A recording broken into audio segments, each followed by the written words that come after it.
사랑이 많으신 하나님, 오늘도 귀하고 복된 주님과의 대화의 자리에 불러주심에 감사를 드립니다. 오늘 우리가 주님의 음성을 듣고 올바른 신앙의 길을 걷고자 이 기도의 자리에 나왔습니다. 이 시간 주님께서 우리와 함께하여 주시옵시고 우리의 기도와 함께하여 주시옵소서. 이 아침을 깨우며 나아온 우리의 발걸음을 통하여 주님께서 찬양 받으시고 영광 받아 주시옵소서. 우리의 삶이 오직 주님 앞에 예배가 되고 찬양이 되길 소망합니다. 우리의 마음 가운데 끊이지 않는 기쁨으로 함께하여 주시옵시고 주님의 넘치는 힘과 능력으로 우리의 삶을 붙잡아 주시옵소서. 오늘도 주님 앞에 우리의 삶을 가지고 나왔사오니 우리보다 우리를 더 잘 아시는 주님께서 우리의 삶에 간섭하여 주시옵시고 우리의 신음에 응답하여 주시옵소서. 힘들고 어려운 순간 세상이 아닌 주님을 바라보고 주님을 붙잡는 우리가 되게 하여 주시옵시고 우리가 그렇게 주님의 이름을 의지하여 주님께 매달릴 때에 주님께서 우리에게 주님의 손길을 더하여 주시옵소서. 삶의 문제들이 해결되고 육신이 치유되는 이 예배의 시간 또 기도의 시간이 되길 소망하오니 주님께서 한 사람 한 사람 어루만져 주시옵시고 친히 만나 주시옵소서. 감사드리며 이 모든 말씀 우리 주 예수 그리스도 이름으로 기도드립니다. 아멘. 우리 찬송가 94장 함께 찬양하시겠습니다.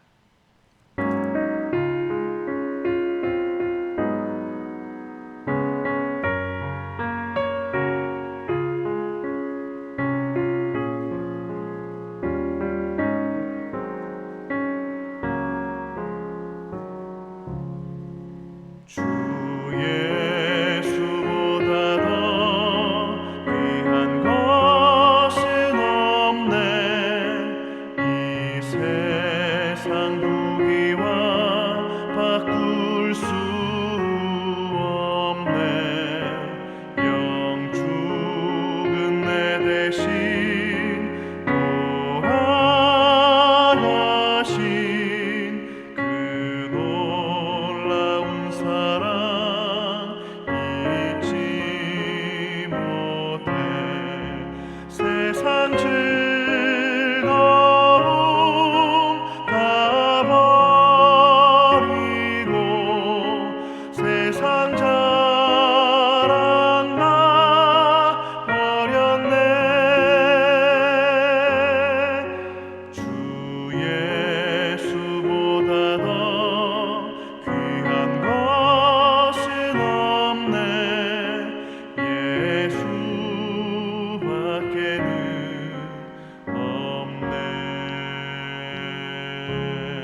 오늘 함께 보실 말씀은 이사야 9장 말씀입니다. 이사야 9장 1절로 7절까지의 말씀, 제가 가지고 있는 성경책은 977페이지에 있습니다. 이사야 9장 1절로 7절까지의 말씀, 제가 봉독하도록 하겠습니다. 전에 고통받던 자들에게는 흑암이 없으리로다. 옛적에는 여호와께서 스불론 땅과 납달리 땅이 멸시를 당하게 하셨더니 후에는 해변길과 요단 저쪽 이방의 갈릴리를 영화롭게 하셨느니라. 흑암에 행하던 백성이 큰 빛을 보고 사망의 그늘진 땅에 거주하던 자에게 빛이 비치도다. 주께서 이 나라를 창성하게 하시며 그 즐거움을 더하게 하셨으므로 추수하는 즐거움과 탈취물을 나눌 때의 즐거움같이 그들이 주 앞에서 즐거워하노니, 이는 그들이 무겁게 맨 멍에와 그들의 어깨의 채찍과 그 압제자의 막대기를 주께서 꺾으시되 미디안의 날과 같이 하셨음이니이다.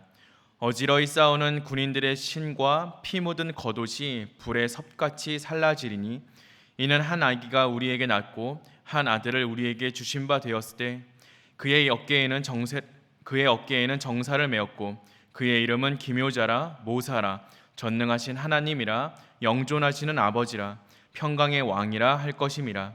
그 정사와 평강의 더함이 무궁하며 또 다윗의 왕자와 그의 나라에 군림하여 그 나라를 굳게 세우고 지금 이후로 영원히 정의와 공의로 그것을 보존하실 것이라. 만군의 여호와의 열심히 이를 이루시리라. 아멘. 우리는 때때로 약하고 소외된 자들을 섬기는 사람들의 이야기를 들으며 감동을 받습니다. 유명 병원의 의사라는 타이틀을 내려놓은 채 쪽방 마을의 빈민촌을 찾아가는 의사들의 이야기가, 또 큰 교회 담임 목사의 자리를 내려놓은 채 전기도 들어오지 않는 아프리카 오지로 떠나는 선교사님의 이야기가 우리의 마음에 감동을 더해줄 때가 있습니다. 하지만 우리의 인생에 가장 감동적이고 또 아름다운 이야기는 바로 하나님의 아들 예수 그리스도께서 이 땅에 오신 이야기가 아닐 수 없습니다. 오늘 우리에게 주신 말씀을 통하여서 하나님의 사랑을 묵상하는 시간이 되기를 소망합니다. 갈릴리라는 지역은 팔레스타인의 가장 북쪽에 자리 잡고 있습니다. 이 땅은 예로부터 이방인의 집단 거주지였으며 아수르, 바벨론과 같은 북쪽의 나라들이 이스라엘을 침략하였을 때 가장 먼저 유린당하는 땅이기도 했습니다. 그래서 갈릴리는 유대 사람들에게조차 천대받는 지역이었습니다. 실로 갈릴리는 흑암의 땅이라 부를 만한 곳이었습니다. 이사야는 그런 곳에서 메시아의 사역이 시작될 것이고 흑암의 땅에 빛이 비출 것을 예언하였습니다. 정치, 종교의 중심지였던 유다 예루살렘이 아니라 이방인의 갈릴리에서 메시아가 일하게 될 것이다 라는 이 예언은 당시로서는 너무나 충격적인 이야기가 아닐 수 없었습니다. 그런데 참 놀라운 것은 실제로 예수 그리스도께서는 갈릴리 지역에서 사역을 시작하였고 갈릴리 사람들의 친구가 되어주셨다라는 사실입니다. 마태는 예수님께서 나사렛에서 가버나움으로 이사하셨을 때 오늘 우리가 함께 읽은 1절과 2절의 말씀을 인용하였습니다. 이사야의 예언은 정확하게 성취된 것입니다. 지금도 예수님은 죄악으로 깜깜한 우리들의 인생에 찾아오십니다. 그래서 우리들에게 생명의 빛을 더해 주십니다. 우리들의 인생에 친구가 되어 주시고 우리들의 발걸음의 인도자가 되어 주십니다. 이러한 하나님의 사랑, 예수 그리스도의 사랑에 감사할 수 있는 저와 여러분 되시기를 기도합니다. 이사야가 예언한 이 메시아는 한 아기로 이 땅에 태어날 것입니다. 그리고 그 아기는 특별한 이름들을 가지게 될 것입니다. 그 아기는 어깨에 정사를 맬 것이고, 이것은 메시아가 왕으로서 세상을 다스릴 권세를 가졌음을 의미하는 이야기입니다. 그가 가질 기묘자라는 이름은 메시아의 사역을 단적으로 드러내는 이 신비로운 이름을 가지게 될 것이며, 모사, 이 세상의 어떤 이보다 탁월한 지혜를 가지게 될 것을 의미합니다. 그 아기는 전능하신 하나님이시고 영존하시는 아버지이십니다. 그 아기의 본질은 하나님이시며 그가 영원한 보호자로 우리 가운데 임하실 것을 나타냅니다. 평강의 왕이라는 이름은 메시아가 이 땅에 평화를 주기 위해 임하는 분이심을 보여줍니다. 메시아는 아기로 오시는 동시에 하나님께서 이 땅에 친히 오시는 것을 분명하게 드러냅니다. 하나님이 연약한 아기로 이 땅에 오신다라는 것은 하나님의 놀랍고도 신비로운 지혜를 포함한 것이니 우리는 이 사실에 감사할 수 있어야 합니다. 메시아가 이 세상에 임하시는 배후에는 하나님의 열심이 있습니다. 열심이라는 단어는 사실 질투 혹은 시기심으로 번역하는 것이 더 좋을 것 같습니다. 하나님은 자기 백성들을 원수들에게 빼앗기는 것을 너무나 싫어하십니다. 죄로 가득한 흑암의 땅에 빛을 비추시고 메시아를 우리 가운데 보내주신 이유는 바로 하나님의 질투 때문입니다. 하나님은 우리를 사랑하시기 때문에 이와 같이 일하십니다. 하나님의 나라는 우리 백성의 노력이 아니라 오직 하나님의 열심에 달려 있습니다. 하나님이 약속하셨고 일하셨기 때문에 메시아가 이 땅에 임하실 수 있으며 곧 다시 오실 것입니다. 하나님의 나라는 우리 인간들의 열심 위에 기초를 두는 것이 아니라 오직 하나님의 열심 위에 기둥을 세우는 나라입니다. 그래서 그 나라는 결단코 무너지지 않습니다. 하나님의 열심이 있기 때문입니다. 흑암의 땅은 이 땅 가운데 놓여져 있는 땅끝 선교지만을 의미하는 것이 아닙니다. 우리 주변, 우리의 손길이 닿는 그곳에도 그리스도의 사랑이 미쳐야 하는 곳이 여전히 남아 있습니다. 그럼에도 우리는 끼리끼리 모여 있는 것에 익숙하여서 흑암의 땅에 관심을 두지 않을 때가 너무나 많이 있습니다. 우리가 구원받은 이유는 하나님의 빛을, 예수님의 사랑을 다른 사람에게 전달하기 위해서입니다. 가족과 이웃들 가운데 아직 하나님의 사랑을, 예수 그리스도의 이름을 듣지 못한 자가 남아 있습니까? 그렇다면 그들에게 주님의 빛을 비출 수 있어야 합니다. 우리가 그들에게 손길을 내밀 때에 하나님께서 일하실 것입니다. 우리를 통하여 하나님의 열심이 이 세상 가운데 보여지기를 소망합니다. 어두운 곳에 빛으로 오신 예수 그리스도를 의지하여 어두운 곳에 빛을 비추는 하나님의 자녀 우리가 될 수 있기를 주님의 이름으로 기도합니다. 우리 잠시 주님의 말씀 붙잡고 함께 기도하며 나아가도록 하겠습니다. 사랑이 많으신 하나님, 우리가 주님의 이름을 붙잡고 이 세상 가운데 나아갈 수 있도록 붙잡아 주시옵소서. 내가 구원받고 주님의 빛 가운데 거함은 아직 주를 모르는 자들을 위한 발걸음임을 깨닫게 하시고 주의 이름을 전하고 알리기 위하여 나아갈 수 있는 우리가 되게 하여 주시옵소서. 멀리 가지 못하더라도 내 주위를 돌아볼 수 있는 우리가 되게 하여 주시옵시고 주님의 손길이 필요한 곳에 우리가 나아가 주님의 사랑을 전할 수 있는 자들이 되게 하여 주시옵소서. 오늘 우리에게 더하신 이 귀한 시간을 통하여서 주님의 빛을 세상에 비추며 살아가는 우리가 될 수 있도록 결단케 하시고 주님께서 붙잡으시고 도와주시옵소서. 우리가 그렇게 살기 위해선 주님이 먼저 우리의 삶에 은혜와 능력을 부어주셔야만 합니다. 우리에게 그렇게 주님의 손길이 임할 것을 믿고 의지합니다.